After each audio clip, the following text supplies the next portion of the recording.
Good morning, everybody. GoPro, stop recording.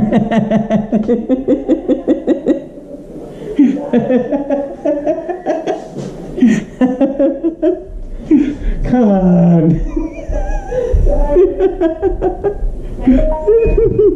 GoPro, stop recording.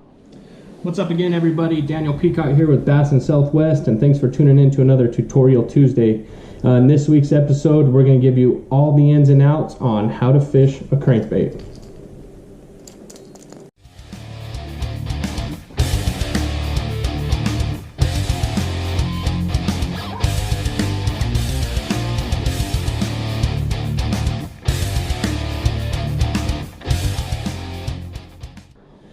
Alright, we're going to start this episode off again by thanking everybody who's already following along, giving me all the support. I really appreciate it. You guys have been great to me so far.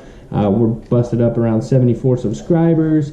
We've hit over 2,000 views. We're doing really good for just being over a month on the channel. So thanks everybody for getting us there. And for anybody that's new, please don't forget to subscribe, like, and turn on your notifications so you know when these new videos come out. You can stay informed. And make sure to go back and watch the other videos as well and let me know what you guys think. Your guys' opinion and what you want to see is real important to me, so let's keep that going. Number 2, guys, we're going to start selling hats and t-shirts. We're going to start doing Bass and Southwest apparel. First Alarm Threads, Jeff and Cassie here in Joseph City have made us some really amazing hats. We got them a logo and they designed all this for us. We got a snapback version and a fitted version. We can do any color, almost any color that you like. I can put a link to the actual hat and you guys can decide what colors you want. We can change them up however you'd like. Just find me on Facebook on Bass and Southwest. Leave me a message of what you're thinking. We can make it happen. Snapbacks are going to go for $25 plus shipping, and the fitted versions are going to be $30 plus shipping. So check them out. Tell us what you guys think. And when the shirts are all finished up, we'll definitely get those out for you guys as well. So here we go. We're going to get started on the crankbaits. I'm not going to quite go who, what, when, where, why like I did last time, but we are going to start with what a crankbait is. A crankbait essentially is just a hollow, hard plastic bodied bait, maybe with some rattles, maybe without, that has a bill on the front. The diving bill changes, the body size changes, but that essentially is your crankbait. You got 2 treble hooks hanging off of it, and you cast it out, reel it in, wiggle side to side this way, and it rolls side to side, and that takes care of what it is. When to throw the crankbait is a year-round thing, but it's normally not the same crankbait year-round. Springtime, the lipless shines a lot in crawdad colors. We're going to do a completely separate video on lipless, by the way. I'm only going to talk about lipped crankbaits in this. But lipless shines then, and the square bills when the fish start getting shallow. When the fish are finicky early in the spring, the tighter wiggling style baits tend to work. And then when they get summertime offshore, you got your deep diving crankbaits, or midwinter even, you got your deeper runners. So we got the what, we got the when, and now where do you want to throw your crankbait? And that depends on what you're fishing. If you're fishing rocks, I like to have my crankbait digging down in the rocks. So I'll pick a bait that dives slightly deeper than what my depth is that I'm fishing and have it really banging around in the rocks. If I've got grass that's underwater, I like to pick a bait that's just slightly above that grass line, so that if I'm reeling it down, I catch a high spot, I kind of get stuck and I can pop it free and trigger them fish into biting that way.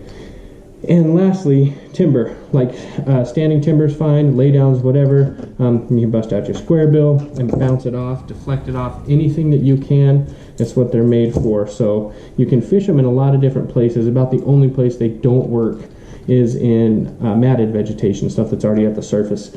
Can't really throw one there. They also work great for suspended fish. If you just got fish cruising and feeding, you pick a bait that's in that range of where the bait fish are that you see on your graph or whatever, and just cast it and reel it through there, and you catch a lot of fish that way too. So that's the what, the when, the where. I don't think we need to cover why, but we will go into how. So I've kind of hinted already to the how parts of fishing the crankbait. you want to make this bait act erratically, whether that means you're digging it down in the rocks or you're bouncing it off cover. That's a big deal. If you're fishing it in open water, you're not hitting anything, you make that action yourself with twitches, pauses, speeding up and slowing down your reel, things like that. Really, that's it. You cast it out and you reel it in. You can catch fish that way too, but you can add your own little nuances to it too to try to trigger a few more bites. They're kind of called a dummy bait, but I use them a lot. Maybe that's because I'm a dummy. I don't know, but that's how you fish them. You know, you cast them out, you reel them in, you give them an erratic action, you bounce them off stuff. That's it. What you're looking for when you're fishing, say like rocks, is you want to find a rocky spot, like a rocky flat that's got a drop off or something, and you want this crankbait to be hitting, and all of a sudden it pops off that drop off, because those fish will sit right there and wait, and they'll come up and get it. In the bushes, you want to get this bait up into some of the nastiest parts of that bush and try to bring it out, because that's where the fish live, and as it's bouncing off stuff and going side to side, you can trigger them into eating. Super versatile baits, guys. You do have to have some pretty specific equipment. You can't go out and take this little guy and try to throw him on a super stiff flipping rod. 20-pound line is not going to work very well. You're going to have trouble casting it and all that. You got to remember, these treble hooks are small. That is a big treble hook, but if you break it down into the single hook form, I mean, that's a tiny hook. On this one, it might be like a size 4. You know, we're flipping with 4/0 hooks, not size 4 hooks, so those are going to bend easy. You need a rod-line combination that is going to have some give and allow that fish to pull and surge so you don't bend out hooks and flex them and lose fish. Another thing, too, if you've only got one hook in there, you can see how that likes to work. It's not a straight pull. You're almost trying to pull that hook out anyway, so... rod selections. We'll start with the rod. 7 foot, 6 foot, it doesn't matter, whatever you're comfortable with, but it needs to be like a medium power, moderate action rod. Moderate meaning that the rod is going to bend further down before you hit backbone. For instance, it's like a 50-50 split. You've got 50% tip and 50% backbone. Whereas most fast action rods are like 80-20. They're 80% backbone and just a little bit of tip out there for like when we're flipping and things like that. The other alternative would be to use a fast rod or even an extra fast rod, but you downsize the power. It gives you the shock absorption that you need with these treble hook baits. So either medium heavy, moderate action rod, or a medium light or medium fast action rod will do the trick. Line, we'll start with size. 10 to 17 pound line. If you want this bait to get as deep as possible, you throw it on 10-pound line. That thinner diameter helps this bait go deeper, and you throw it on fluorocarbon line.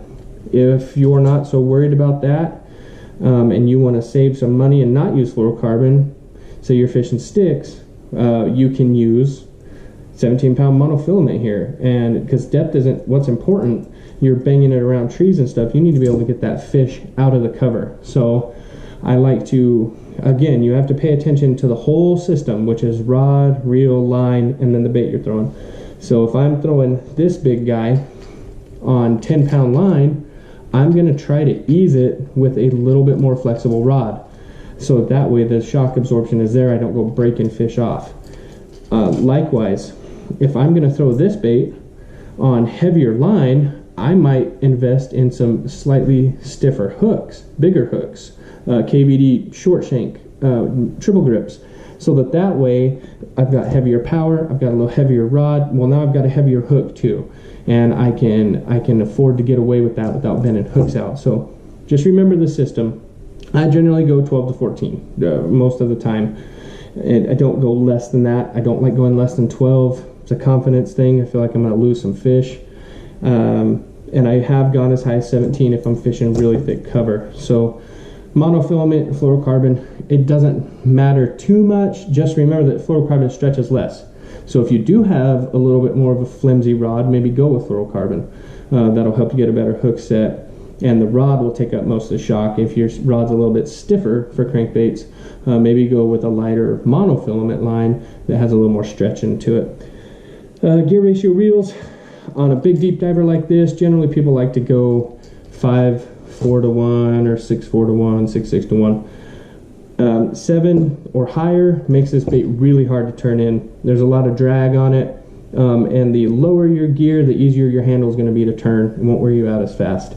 Likewise, if you're really wanting to burn this rattle trap over grass or something, 7 to 1 for sure. That way you don't have to work quite as hard to keep that bait up in the water column, up over the grass. So again, it really depends on which bait you're throwing and which baits you guys are going to throw the most.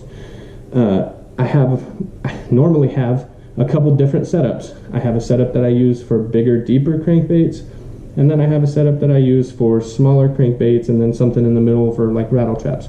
I'll have 2 or 3 crankbait rods because I throw that many of them.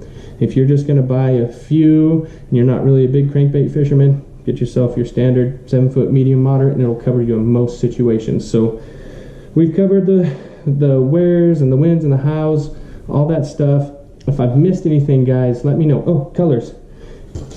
I do the same thing with crankbaits and stuff as I already showed you in the previous how I select my colors video. So go back and watch it, and get yourself just the few standard colors that you need to go. You don't have to get every color on the shelf. I think that's about it. Anyway, if I forgot anything or if you guys have any questions, please, again, contact me. Leave it in the comments. Find me on Facebook at Bass in Southwest. Whatever you need to do. Again, I want to help everybody catch some more fish. I want to keep these channels going, or keep this channel going, keep the information coming in hot. So hit me up with any questions. I'm going to call it a night, and we'll see you guys soon.